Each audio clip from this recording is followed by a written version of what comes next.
बिस्मिल्लाहिर्रहमानिर्रहीम। स्टूडेंट्स, आज जो हमारा टॉपिक है स्टोरेज डिवाइस है। स्टोरेज डिवाइसेस कौन सी होती है? डेफिनेशन लिखी हुई है, in any computing hardware that is used for storing, porting and extracting data is called a storage device. ऐसा कोई भी हार्डवेयर कंप्यूटर का जो कि डेटा को स्टोर करने के लिए, एक जगह से दूसरी जगह ले जाने के लिए इस्तेमाल हो, उसको हम कहेंगे स्टोरेज डिवाइस होती है।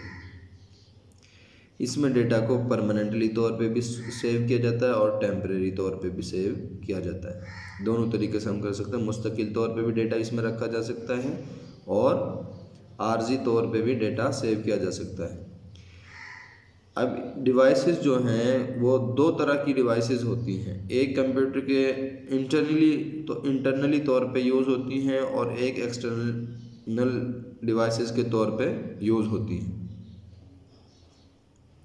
ये लिखा हुआ है एक्सटर्नल डिवाइसेस के मुतालिक, an external device storage device is a plug and play device. इनको किसी भी वक्त कंप्यूटर के सिस्टम से लगा भी सकते हैं, हटा भी सकते हैं। इसके लिए कंप्यूटर को बंद करने की ज़रूरत नहीं पड़ती without turning of a computer. लेकिन जो इंटरनल स्टोरेज डिवाइसेस हैं, हार्ड डिस्क और रैम वगैरह हैं, इनको लगाने के लिए कंप्यूटर को बंद करने की ज़रूरत पड़ती है। We need to turn off the computer. Internal storage devices are connected to some fixed slots। और ये कंप्यूटर में कोई एक ख़ास जगह होगी जहाँ पे इनको लगाया जाएगा।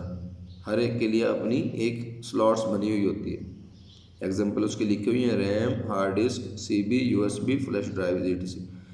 बेटा इसमें से आपने ये डेफिनेशन याद करनी है स्टोरेज डिवाइसेस की। एक्सटर्नल डिवाइसेस, यहाँ से डेफिनेशन याद करनी है एक्सटर्नल डिवाइसेस की, यहाँ तक है। इंटरनल स्टोरेज डिवाइसेस की यहाँ तक डेफिनेशन याद करनी है। नेक्स्ट लिखा हुआ है, differentiate between memory and storage. ये इंपॉर्टेंट शॉर्ट क्वेश्चन है। मेमोरी और स्टोरेज में क्या फ़र्क होता है? ये लिखा हुआ है मेमोरी है और ये स्टोरेज है।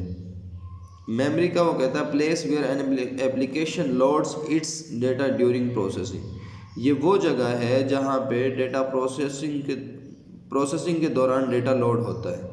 ये वो जगह है मेमोरी जहाँ प्लेस की जाती है। और स्टोरेज कहाँ पे प्लेस की जाती है? Usually the place where data is stored for long और शॉर्ट टर्म। जहाँ पे मुख्तसर या लंबे दौरानिए के लिए डेटा को स्टोर किया जाए, वहाँ पे स्टोरेज को हम प्लेस करते हैं। टेम्परेरी स्टोरेज डिवाइस से आर्जी तौर पे डेटा स्टोरेज करती है मेमोरी। स्टोरेज जो है परमानेंटली तौर पे डेटा को स्टोर करती है। लेज़र इन साइज़ है, ग्रेटर इन साइज़ है, ये कम होती है साइज़ के हिसाब से, ये ज़्यादा होती है। हाई एक्सेसिंग स्पीड है, जल्दी एक्सेस कर सकती है। लो एक्सेसिंग स्पीड है। It is called primary storage memory, इसको प्राइमरी मेमोरी कहा जाता है। It is called secondary memory, यानी कि कंप्यूटर में अलग से मेमोरी के इंटरनली तौर पर जो लगी हुई होती है, उनके अलावा हम कोई स्टोरेज यूज़ करेंगे, उसको कहेंगे सेकेंडरी स्टोरेज। नेक्स्ट बेटा हमारे पास measurement of size of computer. हर कंप्यूटर में ना कोई भी डेटा स्टोर करने के लिए कोई ना कोई यूनिट इस्तेमाल किया जाता है। सबसे छोटा यूनिट होता है बिट, जो हम पढ़ रहे थे 0 और 1 की शक्ल में लिखा जाता है। 0 एंड 1 की फॉर्म में लिखा जाता है। इसको लिखा हुआ है, smallest amount of the data to be stored in computer memory is 0 and 1। It is called a bit, इसको बिट कहा जाता है। 0 या 1 की शक्ल में होगा। A collection of 8 bits is called a byte. ये बाइट की डेफिनेशन है, ये बिट की डेफिनेशन है। सबसे छोटा जो यूनिट होता है कंप्यूटर मेमोरी का वो बिट होता है। उससे बड़ा जो यूनिट होता है निबल होता है। निबल, ये मैंने लिखा हुआ है 4 bits is equal to nibble. 8 bits is equal to क्या होगा? 1 बाइट होगा। सबसे छोटा यूनिट बिट हुआ, फिर निबल हुआ, फिर byte and so on, kilobyte, mega, giga और टेरा एंड पीटाबाइट, ये होंगे। Collection of 8 bits is called a byte. 8 bits का जो कलेक्शन है उसको बाइट कहते हैं। At least 1 byte is required to store any piece of information in the computer storage on both primary and secondary storage devices data is stored in the form of bytes. आप बेटा यहाँ तक ये definition याद करेंगे। Collection of 8 bits ये आप रखेंगे याद। 0 और 1 की शक्ल में कंप्यूटर में डेटा स्टोर होता है, इनको बिट्स कहते हैं। 4 bits is equal to 1 nibble होती है। इस बात को आपने याद रखना है।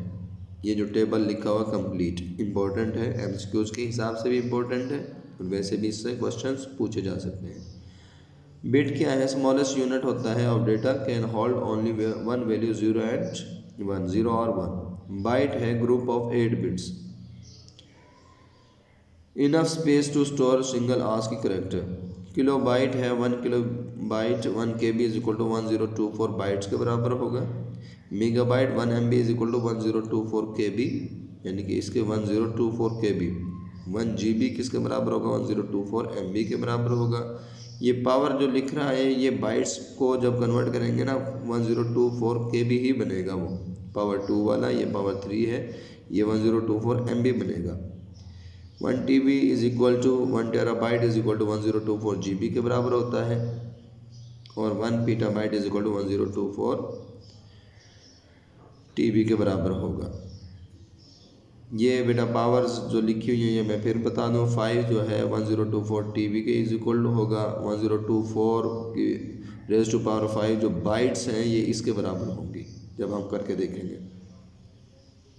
ये आपने मेमोरी यूनिट्स का ये टेबल याद करना है, डेफिनेशन याद करनी है जो मैंने बताई है बिट की, बाइट की, और 0 1 किस लिए यूज़ होते हैं। इन दोनों का डिफ्रेंशिएट याद करना है, स्टोरेज का और मेमोरी का। और उससे पहले मैंने ये बेटा आपको बताया है कि स्टोरेज डिवाइसेस की डेफिनेशन है, एक्सटर्नल की डेफिनेशन है और इंटरनल स्टोरेज की डेफिनेशन है, ये आपने याद करना है।